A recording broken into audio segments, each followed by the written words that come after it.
Hey, I'm Jake, and this is the story of our Cannonball run. I started with this 2005 Mercury Grand Marquis, which was little old lady owned, covered in chrome, fiberglass top, and had a beautiful white leather interior.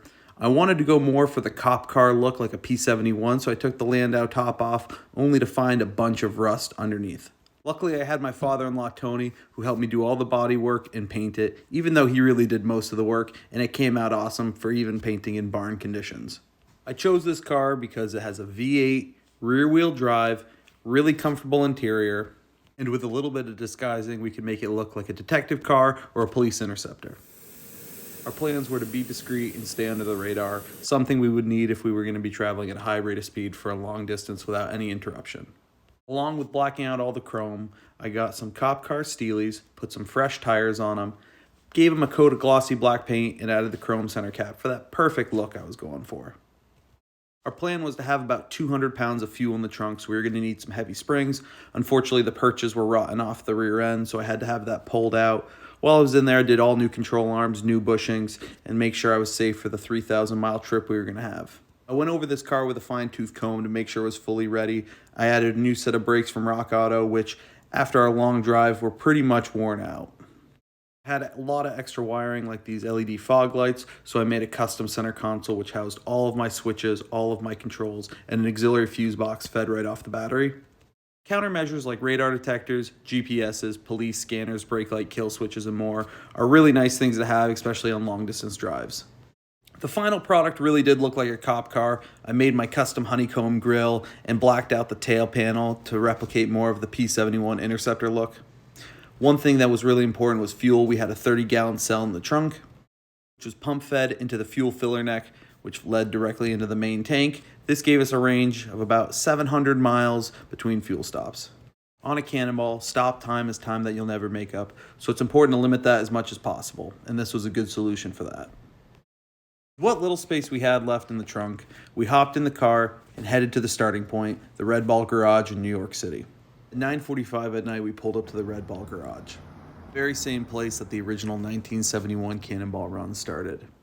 We sat there programming all of our GPS screens and timing devices as we sent our last messages to people who were watching us in GPS tracking, most of whom have done runs themselves and were giving us really helpful advice. As the clock struck 10, I hit the gas and started to make our way out of Manhattan.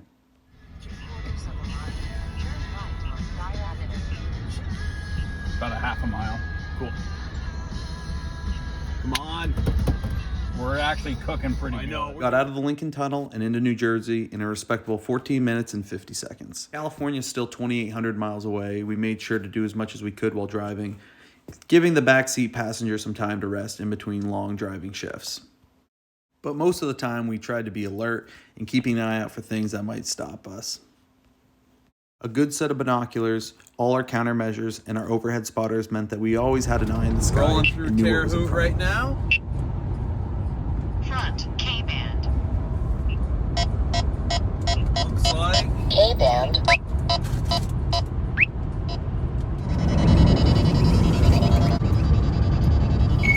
We even got some footage courtesy of a few toll cameras.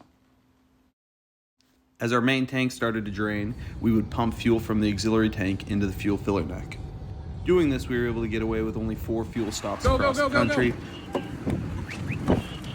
We had a really good system, and we were able to fill 50 gallons of gas in about 4 minutes average. On a drive like this, there's really no time to stop and experience things firsthand.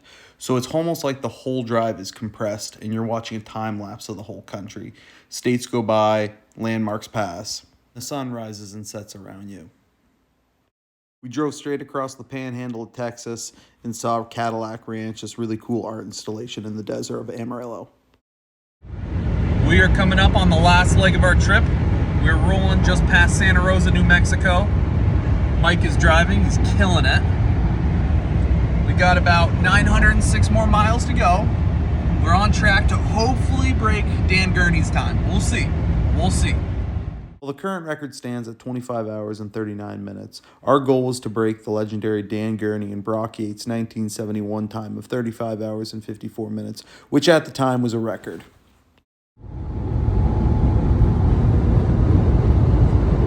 Nothing in front of us except open road. Portofino. As the sun started to set, we made our final push west towards California, finally making our way to the Portofino Hotel and Marina in Redondo Beach, California. We pulled in at 5:41 a.m., punched our clock, and stumbled out of the car. I had to take the obligatory photo at the Portofino gatehouse. Three of us had managed to drive 2,800 miles, cause no issues, and have no interactions with any law enforcement. We had a goal and we set out to achieve it as a team, and that's exactly what we did. We beat Dan Gurney and Brock Yates' time by over an hour, and it was truly impressive for us. And luckily, my fiance at the time didn't have to fly to a random police station to come bail me out, which was something we were a little bit worried about, as we had some plans while in California.